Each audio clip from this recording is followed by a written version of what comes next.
Anthony McCrossan joins me now from South Hampton in the UK. He's a professional cycling commentator. A lot of speculation about what Armstrong said and didn't say in this interview. Why do you think he chose to speak to Oprah Winfrey now, and how far might he have gone into confessing that he did take part in this type of doping?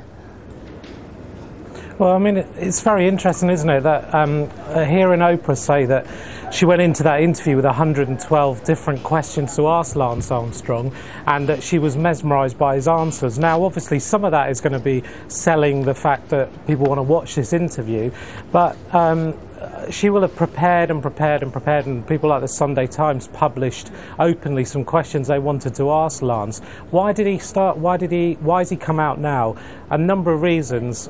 He's in a corner. He's in a position where he can't afford not to be in the public eye for his future career.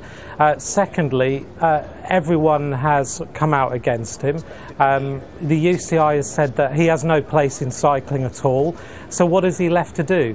He's taken time, he's considered, he's taken quite a few months to put together his case and then to come out openly and, from what we're hearing, admit to doping throughout his career and to win the Tour de France. That remains to be seen exactly what he says.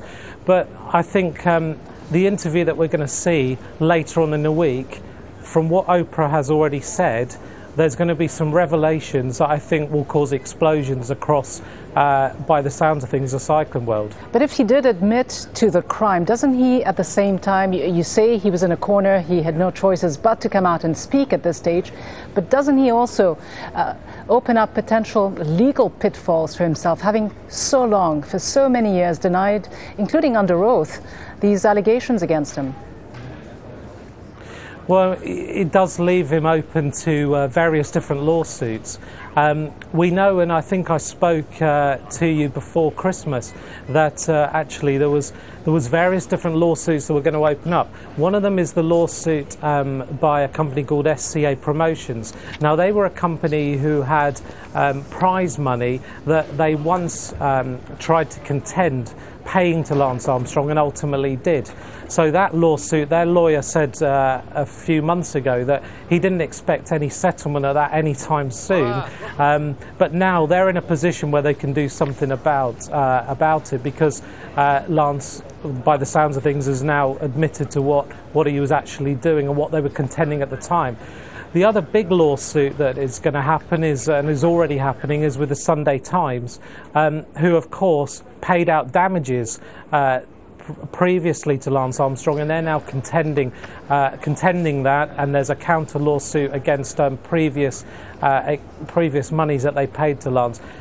There are other cases that may come out after this interview with Oprah later on in the week, but we'll have to wait and see as to whether prize money needs to be repaid to events like the Tour de France, whether other people come out against Lance Armstrong.